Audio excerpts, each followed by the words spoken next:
السلام عليكم ورحمة الله وبركاته.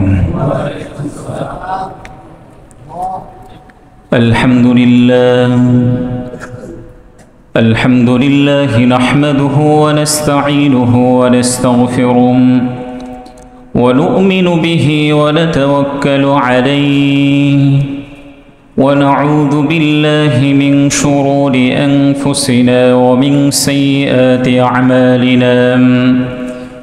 من يهده الله فلا مضل له ومن يضلله فلا هادي له، ونشهد أن لا إله إلا الله وحده لا شريك له، ونشهد أن سيدنا وسندنا ومولانا محمدا عبده ورسوله صلى الله تعالى عليه وعلى آله وأصحابه وبارك وسلم تسليما كثيرا. أما بعد، فقد قال الله تعالى في القرآن الكريم: أعوذ بالله من الشيطان الرجيم. بسم الله الرحمن الرحيم. وقضى ربك ألا تعبدوا إلا إياه وبالوالدين إحسانا. إما يبلغن عندك الكبر أحدهما لا تقل لهما أف ولا تنهرهما وقل لهما قولا كريما.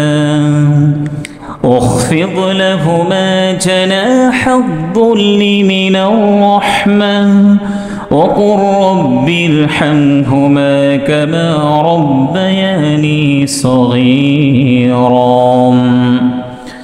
قال الله تعالى في شان حبيبه: إن الله وملائكته يصلون على النبي يا أيها الذين آمنوا صلوا عليه وسلموا تسليما. شكري درود إبراهيم পড়ি। اللهم صل على محمد وعلى آل محمد كما صليت على إبراهيم وعلى آل إبراهيم إنك حميد مجيد. اللهم بارك على محمد وعلى آل محمد كما باركت على إبراهيم وعلى آل إبراهيم إنك حميد مجيد. আলহামদুলিল্লাহ, শুরুতেই সেই মহান আল্লাহ তাআলার কৃতজ্ঞতা আদায় করছি, শুকরিয়া প্রকাশ করছি যে মহান আল্লাহ তাআলা আমাদেরকে ঈমানের মতো মহা দৌলত দিয়ে সম্মানিত করেছেন। এই জন্য আমরা মহান আল্লাহ তাআলার কৃতজ্ঞতা আদায় করি আলহামদুলিল্লাহ। দরুদ ও সালাম পেশ করছি বিশ্ব মানবতার মুক্তির দূত, সকল নবীদের সর্বশ্রেষ্ঠ নবী এবং সবচেয়ে সম্মানিত নবী, যার অসীম ত্যাগ, ভাষাতীত কোরবানি আর অফরন্ত সাধনার বরকতে আমরা ইসলাম নামক একটি সুন্দর ধর্ম পেয়েছি। এই জন্য সেই প্রিয়তম ব্যক্তির প্রতি দরুদ পড়ি সাল্লাল্লাহু আলাইহি ওয়াসাল্লাম। মাগফিরাত কামনা করছি আমাদের যে সকল মরহুম মা বাবা আল্লাহ তাআলার সান্নিধ্যে চলে গেছেন। আমরা সন্তান হিসাবে দোয়া করছি আল্লাহ রব্বুল আলামিন যেন সকলকে জান্নাতের সর্বোচ্চ মর্যাদা দান করেন। সুস্থতা কামনা করছি যারা অসুস্থ থাকা সত্ত্বেও মসজিদে এসেছেন, আল্লাহ রব্বুল আলামিন যেন সকলকে পরিপূর্ণ সুস্থতা দান করেন। পরম শ্রদ্ধাভাজন মুরব্বীবৃন্দ এবং প্রিয় যুবক ভাইয়েরা, শুরুতেই আমি সূরাত বনী ইসরাঈলের 23 এবং 24 নম্বর আয়াত তিলাওয়াত করেছি। আমরা সকলেই অবগত আছি আমাদেরকে যিনি সৃষ্টি করেছেন তিনি কে? আল্লাহ তাআলা। আমাদের প্রতিপালকও কে? আল্লাহ তাআলা। আমাদের স্রষ্টা, আমাদের প্রতিপালক এবং আমাদেরকে যিনি প্রতিনিয়ত লালন পালন করেন তিনি হচ্ছেন আমাদের রব আল্লাহ তাআলা। আল্লাহ তাআলা আমাদের সব কিছু করেন, কিন্তু এই পৃথিবীতে আল্লাহ তাআলা আমাদেরকে মা বাবার মাধ্যমে পৃথিবীতে পাঠিয়েছেন। আল্লাহ তাআলা ইচ্ছে করলে পারতেন জান্নাত থেকে কিংবা আসমান থেকে আমাদেরকে দুনিয়াতে পাঠাতে পারতেন, কিন্তু আল্লাহ তাআলা এই ইচ্ছাটাকে অন্যভাবে তিনি পৃথিবীর মধ্যে বাস্তবায়িত করেছেন। সেটা হচ্ছে আমাদেরকে আমাদের মা বাবার মাধ্যমে এই পৃথিবীতে পাঠিয়েছেন। এরপরে আমাদের মা বাবা আমাদেরকে গর্ভধারণ করেছেন। পৃথিবীতে আসার পরে আমাদেরকে দুগ্ধ পান করিয়েছেন, ছোট্টবেলায় আমাদেরকে লালন পালন করেছেন এবং আমরা মা বাবাদেরকে যত কষ্ট দিয়েছি সব কষ্ট ত্যাগগুলোকে তিনি তারা সহ্য করে এভাবেই আমাদেরকে বড় করিয়েছেন। এই জন্য কোরআনুল কারীমের অসংখ্য আয়াতগুলোর মধ্যে মা বাবাদের সাথে সদাচরণ করার জন্য স্বয়ং আল্লাহ তাআলা নির্দেশ দিয়েছেন।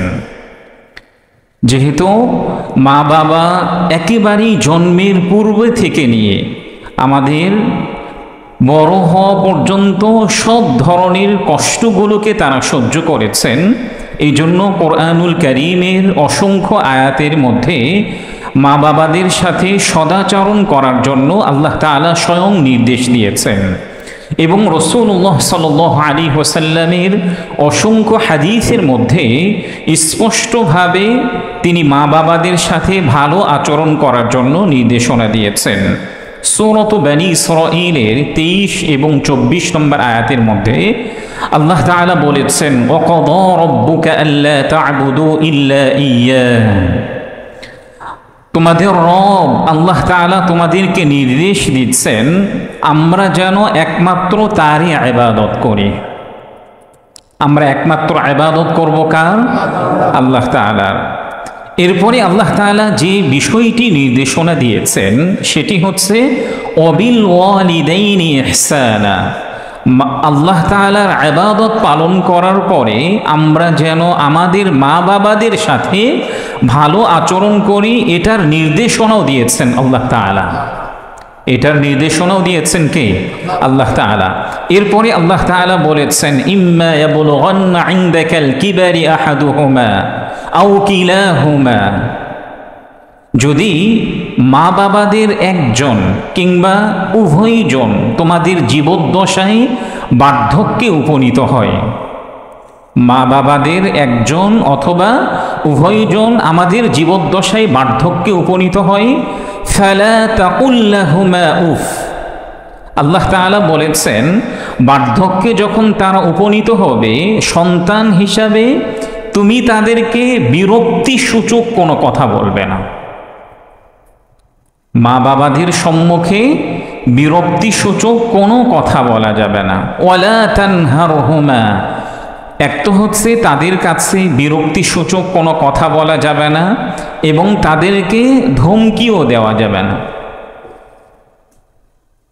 এরপরে আল্লাহ তাআলা বলেছেন ওয়াকুল লাহুমা কওলান কারীমা।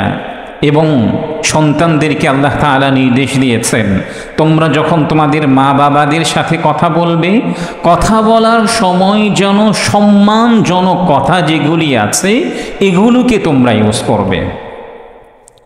এরপরে আল্লাহ তাআলা আরো বলেছেন উখফিদ লাহুমা জানাহাদ যুল্লি মিনার রাহমা। তোমরা তোমাদের মা বাবাদের জন্য বিনয়ের ডানাগুলোকে বিছিয়ে দিবে। এরপরে আল্লাহ তাআলা বলেছেন তোমরা তোমাদের মা বাবাদের জন্য কিভাবে দোয়া করবে, রব্বির হামহুমা কামা রব্বায়ানি সগীরা। এর অর্থ হচ্ছে রব্বুল আলামিন আমাদের পিতামাতা যেভাবে আমাদেরকে শৈশবে লালিত পালিত করেছেন, আপনি তাদেরকেও সেভাবে তাদের প্রতি দয়া করুন। এই দোয়াটাও শিখিয়েছেন কে? আল্লাহ তাআলা। এই দুইটি আয়াতের মধ্যে আল্লাহ তাআলা কয়েকটি নির্দেশনা দিয়েছেন। এক নম্বর হচ্ছে আমরা যেন আমাদের জীবদ্দশায় কখনো মা বাবাদের সম্মুখে বিরক্তিসূচক কোনো কথা না বলি। আমার কথাবার্তায় মা বাবা যেন কোনো ধরনের কোনো কষ্ট না পায়। এরপরে আল্লাহ তাআলা আলাদাভাবে বলেছেন আমরা যেন তাদেরকে ধমকিও না দেই, বরং সব সময় আমাদের কথা বলার মধ্যে যেন বিনয় থাকে। এক তো হচ্ছে বিনয়ের গুণটা আল্লাহ তাআলা পছন্দ করেন, পাশাপাশি মা বাবাদের সম্মুখে যেন আমরা আরও বিনয়ী হই, এই বিষয়টিও আল্লাহ তাআলা নির্দেশ দিয়েছেন। দেখুন, একজন সন্তানের লালন পালনটা কত কষ্ট। এক তো হচ্ছে মা যখন আমাদেরকে গর্ভে ধারণ করেন 8 মাস কিংবা 10 মাস, দেখা যায় যে মা এই সময়গুলোতে তিনি ঘুমাতে পারেন না, ঠিক মতো খেতে পারেন না, চলতে পারেন না। এরপরে যখন পৃথিবীতে আসি আমরা, পৃথিবীতে আসার পরে দীর্ঘ একটা সময় পর্যন্ত মা আমাদেরকে দুগ্ধ পান করান। অনেক সময় শীতের রাত্রিতে আমরা মায়ের পেটে, মায়ের কোলে, বাবার কোলে পেশাব করে দেই। মা বাবা এগুলো কষ্টকে তারা একেবারে সহজ হিসাবে মেনে নিয়ে আমাদের পোশাকগুলোকে তারা পরিবর্তন করে দেন। এখন যদিও এই সময় এসে ডায়াপার এসেছে, মা বাবাদের তেমন কষ্ট হয় না, তারপরও ডায়াপার পরিবর্তন করতেও তো কষ্ট হয়। এই যে ছোট্টবেলায় আমরা মা বাবাদেরকে এত কষ্ট দিয়েছি, আমরা খেতে চাই নেই, মা বাবা আমাদের পিছনে ঘুরে ঘুরে আমাদেরকে খাওয়াইছে। এই জন্যই আল্লাহ তাআলা বলেছেন, রব্বুল আলামিন আমাদের মা বাবা আমাদের শৈশবে যেভাবে আমাদেরকে লালিত পালিত করেছেন, আপনি ঠিক তদ্রূপ আমাদের মা বাবাদের উপরে দয়া করুন। এই জন্য আল্লাহ তাআলা বলেছেন যে তোমরা জীবদ্দশায় তোমাদের মা বাবা যখন বার্ধক্যে উপনীত হবে, বিশেষ করে স্পেশালিভাবে ওই সময়ে মা বাবাদের সাথে বিরক্তিসূচক কোনো কথা বলবে না। কারণ বার্ধক্যের এই সময়টা এমন একটি সময়, কোনো একজন ব্যক্তি যখন বার্ধক্যে উপনীত হয় একেবারে সে শিশুতে পরিণত হয়ে যায়। কুরআনুল কারীমের সূরাতুর রুমের 54 নম্বর আয়াতের মধ্যে আল্লাহ তাআলা বলেছেন, আল্লাহুল্লাযী খালাকাকুম মিন দু'ফিন সুম্মা জা'আলা মিন বা'দি দু'ফিন কুওয়া সুম্মা জা'আলা মিন বা'দি কুওয়াতিন দু'ফান ওয়া শাইবাহ ইয়াখলুকু মা ইয়াশা'উ ওয়া হুয়াল আলীমুল কাদির। এই আয়াতের মধ্যে আল্লাহ তাআলা বলেছেন, নিশ্চয়ই আল্লাহ তাআলা তোমাদেরকে একেবারে দুর্বল একটা জিনিস থেকে তোমাদেরকে সৃষ্টি করেছেন। আমাদেরকে আল্লাহ তাআলা শুক্রাণু থেকে সৃষ্টি করেছেন। এরপরে আমরা শিশু থেকে কৈশোরে পদার্পণ করেছি, কৈশোর থেকে আমরা তারুণ্যে পদার্পণ করেছি। এরপরে আল্লাহ তাআলা আমাদেরকে যৌবন দিয়েছেন, যৌবন শক্তি দিয়েছেন। একটা পর্যায়ে আমরা বার্ধক্যে উপনীত হয়েছি। একজন ব্যক্তি যখন বার্ধক্যে উপনীত হয় তখন সে চোখে কম দেখে, কানে কম শোনে। বিশেষ করে বার্ধক্যে যখন একজন ব্যক্তি উপনীত হয়, আমাদের মা বাবাও যখন উপনীত হবে, আল্লাহ তাআলা এমত অবস্থায় সন্তানদেরকে নির্দেশ দিয়েছেন বার্ধক্যে উপনীত হওয়া অবস্থায় যেন আমরা আমাদের মা বাবাদের সাথে খারাপ আচরণ না করি।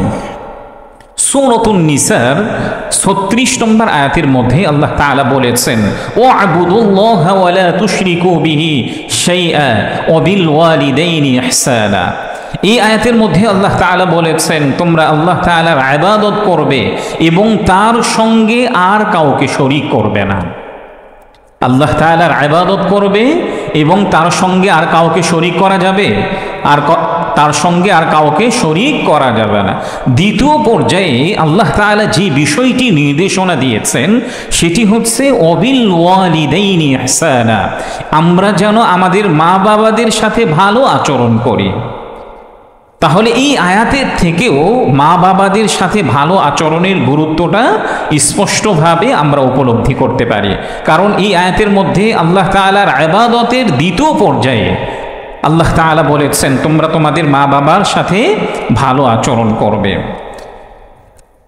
আমরা আমাদের ওস্তাদের মুখ থেকে একটি ঘটনা শুনেছিলাম। আমাদের দাওরায়ে হাদিসের বছর আমাদের প্রিন্সিপাল সাহেব যিনি ছিলেন তিনি এই ঘটনাটি শুনিয়েছেন। একজন বাবা তিনি যখন চাকুরি করতেন, একটা পর্যায়ে চাকুরি থেকে তিনি অবসর হয়েছেন। চাকুরি থেকে আমরা যখন অবসর হই আমরা কি করি? জানালায় একটা ইজি চেয়ারে বসে থাকি। একজন বাবা যখন চাকরি থেকে অবসর হওয়ার পরে জানালায় তিনি ইজি চেয়ারে বসে আছেন। হঠাৎ করে তার তরুণ ছেলে, যুবক ছেলে তার কাছে এসেছে। বাবা ছেলেকে বলছে, বাবা দেখো তো ওই গাছের উপরে কি বসে আছে। তখন তার ছেলে বলছে, বাবা গাছে যে প্রাণীটি বসে আছে, যে পাখিটি বসে আছে, এই পাখিটার নাম হচ্ছে কাক। কি নাম? কাক। বাবা আবারও ছেলেকে জিজ্ঞাসা করেছেন, বাবা এই পাখিটার নাম কি? ছেলে আবারও বলতেছে, বাবা এই পাখিটির নাম হচ্ছে কাক। বাবা তৃতীয়বার জিজ্ঞাসা করেছেন, বাবা এই পাখিটির নাম কি? ছেলে এইবারে বিরক্তি বোধ করে বাবাকে ঝাড়ি মেরে বলছে, বাবা আমি তো তোমাকে বারবার বলছি এই পাখিটির নাম হচ্ছে কাক। ছেলে যখন বিরক্ত হয়ে গিয়েছেন তখন বাবা চেয়ার থেকে উঠে তিনি ঘরে গেছেন। ঘরে গিয়ে একেবারে জীর্ণ শীর্ণ একটি ডায়েরি নিয়ে নির্দিষ্ট একটি পাতা খুলে তার ছেলের কাছে দিয়েছেন। ডায়েরির নির্দিষ্ট পাতা খুলে ছেলে পড়ছেন যে আমার ছোট্ট ছেলে জানালায় বসে আছে। হঠাৎ করে বাহিরে একটি কাক একটি গাছের উপরে বসেছে। আমার ছোট্ট ছেলে আমাকে বারবার জিজ্ঞাসা করছে, বাবা এইটার নাম কি? তখন আমি আমার ছেলেকে উত্তর দিয়েছি যে এটার নাম হচ্ছে কাক। ছেলে এভাবে একবার নয়, দুইবার নয়, তিনবার নয়, 25 বার আমাকে জিজ্ঞাসা করেছে। এরপর আমি বারবার তাকে বলেছি যে এই পাখিটির নাম হচ্ছে কাক। কিন্তু ছেলে যখন আমাকে বারবার জিজ্ঞাসা করছে, তখন আমি যখন আমার ছেলেকে উত্তর দিচ্ছি যে এই পাখিটির নাম হচ্ছে কাক, কেমন যেন আমার হৃদয়ের মধ্যে আলাদা একটা আনন্দ কাজ করছে। ছেলেকে যখন আমি বারবার উত্তর দিচ্ছি তখন আমার হৃদয়ের মধ্যে কি কাজ করছে? একটা আনন্দ, উৎফুল্লতা কাজ করছে। এটা পড়ার পরে বাবা তার ছেলেকে বলছে, আর মাত্র তোমাকে আমি 3 বার জিজ্ঞাসা করেছি, আর এতেই তুমি বিরক্তি বোধ করলে? অথচ 25 বছর পূর্বে তুমি আমাকে জিজ্ঞাসা করেছিলে এই পাখিটির নাম কি? আমি বলেছিলাম এই পাখিটির নাম হচ্ছে কাক। যখনই তুমি আমাকে জিজ্ঞাসা করছিলে 25 বার উত্তর দিয়েছি, এরপরও আমার মধ্যে কোনো বিরক্তি কাজ করেনি। তো এই জন্য প্রিয় ভাইয়ারা, আল্লাহ তাআলা আমাদেরকে কোরআনের মধ্যে জায়গায় জায়গায় নির্দেশ দিয়েছেন আমরা যেন আমাদের পিতা মাতাদের সাথে ভালো আচরণ করি। এমনকি পিতা যদি মুশরিক হয়, পিতা মাতা যদি কাফের হয়, এমত অবস্থায় আল্লাহ তাআলা পিতা মাতার সাথে ভালো আচরণের নির্দেশ দিয়েছে। যদিও তাদের আনুগত্য করা যাবে না, কিন্তু তাদের সাথেও ভালো আচরণের নির্দেশ দিয়েছেন। এ ব্যাপারে সূরাতুল লুকমানের 15 নম্বর আয়াতের মধ্যে আল্লাহ তাআলা উল্লেখ করেছেন, ওয়া ইন জাহাদাকা আলা আন তুশরিকা বিমা লাইসা লাকা বিহি ইলম ফালা তুতি'হুমা ওয়া সাহিবহুমা ফিদ দুনিয়া মা'রুফা। এই আয়াতের মধ্যে আল্লাহ তাআলা বলেছেন, যদি তোমার মা বাবা আমার সঙ্গে শিরিক করার জন্য নির্দেশ দেয় তাহলে তুমি তাদের আনুগত্য করবে না, তবে তাদের সাথে ভালো আচরণ করবে। আল্লাহ তাআলা নির্দেশ দিয়েছেন যদি মা বাবা আমার সঙ্গে শিরিক করার জন্য নির্দেশ দেয় তাহলে তাদের আনুগত্য করবে না, কিন্তু তাদের সাথেও কি করবে? ভালো আচরণ করবে। মূলত এই আয়াতটি অবতীর্ণ হওয়ার একটা প্রেক্ষাপট আছে। এই আয়াতটি অবতীর্ণ হওয়ার কি আছে? একটি প্রেক্ষাপট আছে। বিখ্যাত সাহাবী হযরত সাদ বিন আবি ওয়াক্কাস রাদিয়াল্লাহু তাআলা আনহু তিনি ইসলাম গ্রহণ করেছেন। তার মা তার প্রতি একেবারে অসন্তুষ্ট হয়েছেন। মা অসন্তুষ্ট হওয়ার কারণে তিনি ছেলেকে বারবার ইসলাম ত্যাগ করার জন্য নির্দেশ দিচ্ছিলেন, কিন্তু হযরত সাদ বিন আবি ওয়াক্কাস রাদিয়াল্লাহু তাআলা আনহু তার মার কথা তিনি শোনেন নাই। একটা পর্যায়ে মা নিজের উপর অপরিহার্য করে নিলেন যে আমার ছেলে যতদিন পর্যন্ত ইসলাম ত্যাগ না করবে ততদিন পর্যন্ত আমি কোনো ধরনের কোনো খাবার খাবো না। এদিকে হযরত সাদ বিন আবি ওয়াক্কাস রাদিয়াল্লাহু তাআলা আনহু, যিনি দুনিয়াতেই জান্নাতের সার্টিফিকেট পেয়েছিলেন, সুসংবাদ পেয়েছিলেন, হযরত সাদ বিন আবি ওয়াক্কাস রাদিয়াল্লাহু তাআলা আনহু মায়ের এই সিচুয়েশনটা দেখছিলেন। এতদা সত্ত্বেও তিনি ইসলাম থেকে ফিরে আসেন নাই। এতদা সত্ত্বেও তিনি কি করেন নাই? ইসলাম থেকে ফিরে আসেন নাই। এরই পরিপ্রেক্ষিতে কোরআনুল কারীমের এই আয়াতটি অবতীর্ণ হয়েছে, যদি তোমার মা বাবা আমার সঙ্গে শিরিক করার জন্য নির্দেশ দেয় তাহলে তুমি তাদের আনুগত্য করবে না, তবে তাদের সাথে ভালো আচরণ করবে। এই জন্য মা বাবা যদি কোনো সন্তানদেরকে সুদ খাওয়ার নির্দেশ দেয়, ঘুষ খাওয়ার নির্দেশ দেয়, মা বাবার আনুগত্য করা যাবে? কথা বলেন, মা বাবার আনুগত্য করা যাবে? আনুগত্য করা যাবে না। হাদিসের মধ্যে স্পষ্টভাবে উল্লেখ করা হয়েছে, লা তাআতা লিমাখলুকিন ফি মাসিয়াতিল খালিক। সৃষ্টির আনুগত্য করতে গিয়ে সৃষ্টিকর্তার অবাধ্যতা করা যাবে না। যে আল্লাহ তাআলা আমাদেরকে সৃষ্টি করেছেন, এই আল্লাহ তাআলার অবাধ্যতা কখনোই করা যাবে না। যদিও একজন ব্যক্তি আমাকে কোনো কিছু নির্দেশ দিল, আমার মা বাবা চাই আমাকে নির্দেশ দেখ না কেন, কিন্তু আল্লাহ তাআলার অবাধ্যতা করে, আল্লাহ তাআলার নাফরমানি করে কখনোই মা বাবার আনুগত্য করা যাবে না। সহিহ বুখারীর 527 নম্বর হাদিসের মধ্যে উল্লেখ করা হয়েছে, একজন সাহাবী রাসূলের কাছে এসে জিজ্ঞাসা করেছেন, ইয়া রাসূলুল্লাহ, সর্বোত্তম আমল কি? জাআ রাজুলুন ইলা রাসূলিল্লাহি সাল্লাল্লাহু আলাইহি ওয়াসাল্লাম أي العمل أحب إلى الله؟ قال رسول الله صلى الله عليه وسلم الصلاة على وقتها. قال ثم أي؟ قال رسول الله صلى الله عليه وسلم بر الوالدين. একজন সাহাবী রাসূলের কাছে এসে জিজ্ঞাসা করলেন, ইয়া রাসূলুল্লাহ, সর্বোত্তম আমল কি? তখন রাসূলুল্লাহ সাল্লাল্লাহু আলাইহি ওয়াসাল্লাম বললেন, সর্বোত্তম আমল হচ্ছে নির্দিষ্ট টাইমে 5 ওয়াক্ত সালাত আদায় করা। এরপর ওই সাহাবী আবারও রাসূলকে জিজ্ঞাসা করলেন, ইয়া রাসূলুল্লাহ, এরপরে সর্বোত্তম আমল কি? তখন রাসূলুল্লাহ সাল্লাল্লাহু আলাইহি ওয়াসাল্লাম বললেন, মা বাবার সাথে ভালো আচরণ করা আল্লাহ তাআলার কাছে সর্বোত্তম আমল।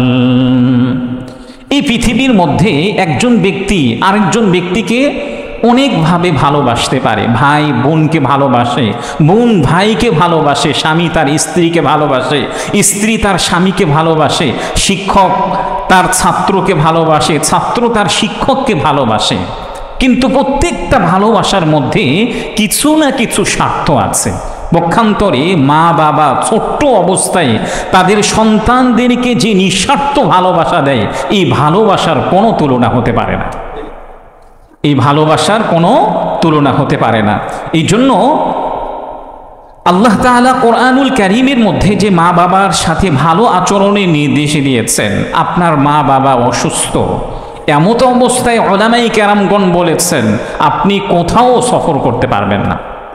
আপনি মনে করছেন আল্লাহ তাআলা রাস্তায় সফর করবেন, দাওয়াত ও তাবলীগে যাবেন, এমত অবস্থায় আপনি দেখছেন আপনার মা বাবা অসুস্থ, ওলামায়ে কেরামগণ বলেছেন এমত অবস্থায় আল্লাহ তাআলার রাস্তায় সফর করা না জায়েজ।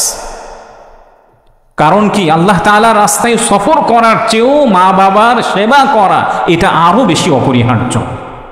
এই জন্য নিজের আবেগ এবং ইচ্ছা পূরণের নাম দিন নয়, বরং হাদিসের মধ্যে যেভাবে দিক নির্দেশনা দেওয়া আছে এভাবে নির্দেশগুলি পালন করার নামই কি? একমাত্র দিন। আরেকজন সাহাবী, যেটি সুনান ইবনু মাজার 3662 নম্বর হাদিসের মধ্যে উল্লেখ করা হয়েছে, একজন সাহাবী রাসূলের কাছে এসে জিজ্ঞাসা করলেন, সন্তানের উপরে মা বাবার উপর কি হক আছে? রাসূলুল্লাহ সাল্লাল্লাহু আলাইহি ওয়াসাল্লাম তাকে বললেন, হুমা জান্নাতুকা ওয়া নারুকা, মা বাবা হচ্ছে তোমার জন্য জান্নাত এবং তোমার জন্য জাহান্নাম। মা বাবা তোমার জন্য জান্নাত এবং তোমার জন্য জাহান্নাম। তুমি যদি মনে করো জান্নাতে যেতে চাও, তাহলে মা বাবার সেবা করে তুমি জান্নাতে যেতে পারবে। আর যদি তুমি মনে করো, দুনিয়াতেই মনে করে আরে আমার জান্নাতে যাওয়ার দরকার নেই, তাহলে তোমার যদি মনে চাই তাহলে মা বাবার সাথে খারাপ আচরণ করবে। সহিহ মুসলিমের 2551 নম্বর হাদিসের মধ্যে উল্লেখ করা হয়েছে, রাসূলুল্লাহ সাল্লাল্লাহু আলাইহি ওয়াসাল্লাম বলেছেন, ওই ব্যক্তির নাক ধুলাই ধূসরিত হোক যে ব্যক্তি তার জীবদ্দশায় মা বাবাকে পেয়েছে কিংবা মা বাবার যে কোনো একজনকে পেয়েছে, কিন্তু নিজেকে সে জান্নাতে প্রবেশ করাতে পারে নাই। এমন ব্যক্তির নাক কি হোক? ধুলাই ধূসরিত হোক। আরেকজন সাহাবী, যেটি সহিহ মুসলিমের 4622 নম্বর হাদিসের মধ্যে উল্লেখ করা হয়েছে, একজন সাহাবী রসুলের কাছে এসে জিজ্ঞাসা করলেন, ইয়া রাসূলুল্লাহ, মানুষদের মধ্য থেকে সবচেয়ে ভালো আচরণ আমি কার সাথে করব? এই হাদিসটি বর্ণনা করেছেন রসুলের অন্যতম একজন সাহাবী হযরত আবু হুরায়রা রাদিয়াল্লাহু তাআলা আনহু। তিনি বলছেন, আন আবি হুরায়রা রাদিয়াল্লাহু তাআলা আনহু قال جاء رجل إلى رسول الله صلى الله عليه وسلم من أحق الناس بحسن صحابتي قال أمك ثم من قال أمك قال ثم من قال أمك قال ثم من ثم أمك قال ثم من ثم أبوك।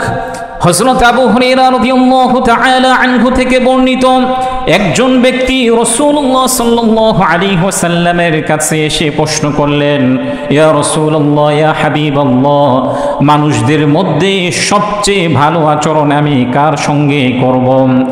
রাসূলুল্লাহ সাল্লাল্লাহু আলাইহি ওয়াসাল্লাম ওই সাহাবীকে বললেন, মানুষদের মধ্যে সবচেয়ে ভালো আচরণ তুমি তোমার মার সাথে করবে। এরপর ওই সাহাবী আবারও রাসূলকে জিজ্ঞাসা করলেন, ইয়া রাসূলুল্লাহ, এরপর আমি কার সঙ্গে ভালো আচরণ করব? এরপর রাসূলুল্লাহ সাল্লাল্লাহু আলাইহি ওয়াসাল্লাম বললেন, তুমি তোমার মার সাথে ভালো আচরণ করবে। তৃতীয়বার ওই সাহাবী আবারও জিজ্ঞাসা করলেন, তৃতীয়বার রাসূল সাল্লাল্লাহু আলাইহি ওয়াসাল্লাম বললেন, তুমি তোমার মার সঙ্গে ভালো আচরণ করবে। চতুর্থবার যখন ওই সাহাবী রাসূলুল্লাহ সাল্লাল্লাহু আলাইহি ওয়াসাল্লামকে জিজ্ঞাসা করলেন, চতুর্থবারের উত্তরে রাসূলুল্লাহ সাল্লাল্লাহু আলাইহি ওয়াসাল্লাম বললেন, চতুর্থবার তুমি তোমার বাবার সঙ্গে ভালো আচরণ করবে। তাহলে মায়ের হক কতবার? 3 বারের কথা রাসূলুল্লাহ সাল্লাল্লাহু আলাইহি ওয়াসাল্লাম বলেছেন। এখন আসুন, রাসূলুল্লাহ সাল্লাল্লাহু আলাইহি ওয়াসাল্লাম মায়ের হকের ক্ষেত্রে, অধিকারের ক্ষেত্রে 3 বার কেন ওই সাহাবীকে বলেছেন? এর অন্যতম কারণ, যেটি সূরাতুল আহকাফের 15 নম্বর আয়াতের মধ্যে আল্লাহ তাআলা স্পষ্টভাবে উল্লেখ করেছেন, মা এমন 3টি কষ্ট করে যে 3টি কষ্ট তার বাবা করে না। মা এমন 3টি কষ্ট করে যেটা তার বাবা করে না। 1 নম্বর কষ্ট, হামালাতহু উম্মুহু কুরহা, একজন মা তার সন্তানকে গর্ভে ধারণ করে। একজন সন্তানকে গর্ভে ধারণ করেন কে? মা নাকি বাবা? তাহলে গর্ভে ধারণ করার যে একটা কষ্ট, এটা কে সহ্য করেন? মা। 2 নম্বর কষ্ট হচ্ছে ওয়াদাআতুহু কুরহা, সন্তান যখন পৃথিবীতে আসে, পৃথিবীতে এই যে প্রসব বেদনার যে কষ্টটা, এটাও সহ্য করেন কে? মা নাকি বাবা? মা। যে কষ্টটি বাবা সহ্য করেন না। 3 নম্বর কষ্ট হচ্ছে মা তাকে দীর্ঘ সময় পর্যন্ত দুগ্ধ পান করান, এই কষ্টটাও সহ্য করেন মা, বাবা এই কষ্টটা সহ্য করেন না। এই জন্যই রাসূলুল্লাহ সাল্লাল্লাহু আলাইহি ওয়াসাল্লাম বলেছেন, পৃথিবীর মধ্যে সবচেয়ে ভালো আচরণ করবে তুমি তোমার মার সাথে। পৃথিবীর মধ্যে সবচেয়ে ভালো আচরণ করবে কার সাথে? তুমি তোমার মার সাথে। ইমাম আশ-শাফিঈ রাহিমাহুল্লাহ পৃথিবীর ইতিহাসে একজন বিখ্যাত ইসলামিক স্কলার ছিলেন, 4 ইমামের অন্যতম একজন ইমাম ছিলেন। ইমাম শাফিঈ রাহিমাহুল্লাহ তিনি এতিম অবস্থায় লালিত পালিত হয়েছেন। ইমাম আশ-শাফিঈ রাহিমাহুল্লাহ যখন তিনি ইমাম হিসাবে পুরো পৃথিবীর মধ্যে সেলিব্রিটি হয়েছিলেন, বিখ্যাত হয়েছিলেন, ওই সময়ের কথা। ইমাম শাফিঈ রাহিমাহুল্লাহ তার মা অসুস্থ হয়েছেন, রাত্রে তিনি তার মার পাগুলোকে টিপে দিচ্ছেন, মার শরীরগুলোকে কি করছেন? মেসেজ করে দিচ্ছেন। একজন শিষ্য এসে বলছেন, আপনি এত বড় একজন ইমাম, আপনি পর্যন্ত আপনার মার সেবা করছেন, আপনার মার পাগুলোকে টিপে দিচ্ছেন, এটা কিভাবে হতে পারে? ইমাম শাফিঈ রাহিমাহুল্লাহ যে কথাটি তিনি উত্তর দিয়েছেন, আরে আমি তো আমার মার পা টিপে দিচ্ছি না, বরং আমি জান্নাতের ফলগুলোকে কুড়াচ্ছি। আমি তো আমার মার পা কি করছি না, টিপে দিচ্ছি না, বরং আমি তো জান্নাতের ফলগুলোকে কুড়াচ্ছি। আমরা আরেকজন তাবেঈর কথা জানি, বিখ্যাত তাবেঈ হযরত ওয়াইস আল করনী রাহিমাহুল্লাহ, যার কথা হাদিসের মধ্যে উল্লেখ করা হয়েছে। ওয়াইস আল করনীর জীবদ্দশায় রসুল জীবিত ছিলেন, তিনি ইচ্ছে করলে পারতেন রসুলের সান্নিধ্য গ্রহণ করতে, রসুলকে সরাসরি দেখতে। একজন সাহাবীর মর্যাদা কোনোভাবেই তুলনা হতে পারে না। হাজারো ওলি আউলিয়া কিংবা পৃথিবী বিখ্যাত বুজুর্গদেরকে যদি এক পাশে রাখা হয়, আর একজন সাহাবী যে ঘোড়ায় আরোহণ করেছেন, ওই ঘোড়ার যে ধুলোবালি আছে, এই ধুলোবালির মর্যাদাও লক্ষ লক্ষ ওলি আউলিয়ার সমান হবে না। সাহাবী যে ঘোড়ায় আরোহণ করেছেন, ওই ঘোড়ার যে ধুলোবালি, এটার মর্যাদায় আরো কি হবে, বেশি হবে। হযরত ওয়াইস আল করনী রাহিমাহুল্লাহ যখন রসুল জীবিত ছিলেন, এমত অবস্থায় তার মাও অসুস্থ ছিলেন। তিনি রসুলের কাছে পত্র লিখলেন, চিঠি লিখলেন, ইয়া রাসূলুল্লাহ, আমার মা অসুস্থ, আমার মনে চায় আমি আপনার সঙ্গে দেখা করব, সাহাবীর মর্যাদাটাকে আমি গ্রহণ করব। রাসূলুল্লাহ সাল্লাল্লাহু আলাইহি ওয়াসাল্লাম তাকে বললেন যে দেখো, এমত অবস্থায় আমার সাথে তোমার দেখা করাটা জরুরি না, বরং তুমি তোমার মার সেবা করবে, এটাই হচ্ছে সবচেয়ে বড় কাজ। হযরত ওয়াইস আল করনী রাহিমাহুল্লাহ রসুলের কথা শুনে তিনি রসুলের সাথে সাক্ষাৎ করেন নাই। রাসূলুল্লাহ সাল্লাল্লাহু আলাইহি ওয়াসাল্লাম মৃত্যুর পূর্ব মুহূর্তে হযরত ওমর এবং হযরত আলীর মতো বড় বড় সাহাবীদেরকে বলেছেন, ইয়ামান থেকে একজন ব্যক্তি যার নাম হচ্ছে ওয়াইস আল করনী, সে যখন মদিনাতে আসবে তার কাছ থেকে তোমরা দোয়া নিবে। রসুল এই কথাটি কাকে বলে গিয়েছিলেন? হযরত উমরের মতো ব্যক্তিত্ব, হযরত আলীর মতো ব্যক্তিত্ব, যাদেরকে রসুল দুনিয়াতেই জান্নাতের সার্টিফিকেট দিয়েছেন, হযরত ওমর রাদিয়াল্লাহু তাআলা আনহু এবং হযরত আলী রাদিয়াল্লাহু তাআলা আনহু কোনো একটা কাফেলা ইয়ামেন থেকে আসলেই তাদের মধ্যে খোঁজ খবর নিতেন, ওয়াইস আল করনী নামক কোনো ব্যক্তি আছে কিনা। দীর্ঘদিন খোঁজার পরে তারা হযরত ওয়াইস আল করনীকে পেয়ে গেলেন। হযরত ওমর রাদিয়াল্লাহু তাআলা আনহু তাকে বললেন, আপনি আমাদের জন্য দোয়া করুন। হযরত ওয়াইস করনী তো উমরের মর্যাদা বুঝতেন, তিনি তাকে জিজ্ঞাসা করলেন, আপনি এত বড় একজন সাহাবী, আমি কেন আপনার জন্য দোয়া করব? হযরত ওমর রাদিয়াল্লাহু তাআলা আনহু বলছেন তাকে, দেখো, স্বয়ং রসুল তোমার থেকে আমাদেরকে দোয়া নেওয়ার জন্য নির্দেশ দিয়েছেন। স্বয়ং রাসূলুল্লাহ সাল্লাল্লাহু আলাইহি ওয়াসাল্লাম তোমার থেকে আমাদেরকে দোয়া নেওয়ার জন্য নির্দেশ দিয়েছেন। এই কথা শোনার পরে হযরত ওয়াইস আল করনী রাহিমাহুল্লাহ তিনি নিজেই অশ্রুসিক্ত হয়ে গেলেন এবং কেঁদে ফেললেন এবং তাদের জন্য দোয়া করলেন। এই জন্য প্রিয় ভাইয়ারা, আমরা যারা চাই দুনিয়াতেই জান্নাতে যেতে, আমাদের যাদের পিতামাতা জীবিত আছে তাদের সঙ্গে অবশ্যই আমরা কি করব? ইনশাআল্লাহ ভালো আচরণ করব।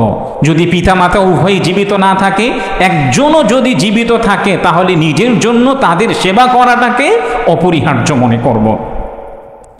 দেখেন, রাসূলুল্লাহ সাল্লাল্লাহু আলাইহি ওয়াসাল্লামের একটি হাদিস আছে সহিহ বুখারীর 5973 এবং সহিহ মুসলিমের 90 নম্বর হাদিসের মধ্যে উল্লেখ করা হয়েছে। রসুল বলেছেন যে শেষ জামানার মধ্যে একজন ব্যক্তি তার পিতামাতাকে গালিগালাজ করবে। একজন ব্যক্তি তার পিতামাতাকে কি করবে? গালিগালাজ করবে। সাহাবাই কেরাম রাদিয়াল্লাহু তাআলা আনহুম জিজ্ঞাসা করলেন, ইয়া রাসূলুল্লাহ, সন্তান কিভাবে তাদের পিতামাতাদেরকে গালিগালাজ করবে? এটা কিভাবে সম্ভব? তখন রাসূলুল্লাহ সাল্লাল্লাহু আলাইহি ওয়াসাল্লাম তাদেরকে বললেন যে দেখো, শেষ জামানার মধ্যে, আখিরুজ জামানের মধ্যে একজন ব্যক্তি আরেকজনের সঙ্গে যখন ঝগড়া করবে, তর্কে জড়াবে, তখন একজন ব্যক্তি আরেকজনের মা বাবাকে নিয়ে গালিগালাজ করবে। তখন অপরজন ব্যক্তিও তার মা বাবাকে গালিগালাজ করবে। যেমন ধরেন আমরা পরস্পরে যখন কারো সঙ্গে তর্কে জড়িয়ে যাই, স্বাভাবিকভাবে তার সঙ্গে পেরে না উঠলে আমরা তাদেরকে কি করি? তাদেরকে গালি না দিয়ে তার মা বাবাদেরকে নিয়ে গালিগালাজ করি। হারাম জাদা, হারামির বাচ্চা বলি কি না? ওই ব্যক্তি কি আমাকে ছেড়ে দিবে? কথা বলেন, সেও তো আমাকে হারাম জাদা বলবে কিংবা হারামির বাচ্চা বলবে। রাসূলুল্লাহ সাল্লাল্লাহু আলাইহি ওয়াসাল্লাম এটাই বলেছেন। এই জন্য প্রিয় ভাইয়েরা, আমরা প্রত্যেকেই কেউই চাই না যে আমাদের মা বাবাকে কেউ গালিগালাজ করো। এটা যদি আমরা চাই তাহলে কখনোই আমরা অন্যদের মা বাবাকেও ইনশাল্লাহ কি করব না? গালিগালাজ করব না। আল্লাহ তাআলা আমাদের সবাইকে, আমাদের যাদের মা বাবা জীবিত আছে তাদেরকে সেবা করার তৌফিক দান করেন এবং তাদেরকে সেবা করে দুনিয়াতেই থেকে আমাদেরকে জান্নাতে যাওয়ার তৌফিক দান করেন। ওয়া আখিরু দাওয়ানা আনিল হামদুলিল্লাহি রাব্বিল আলামিন।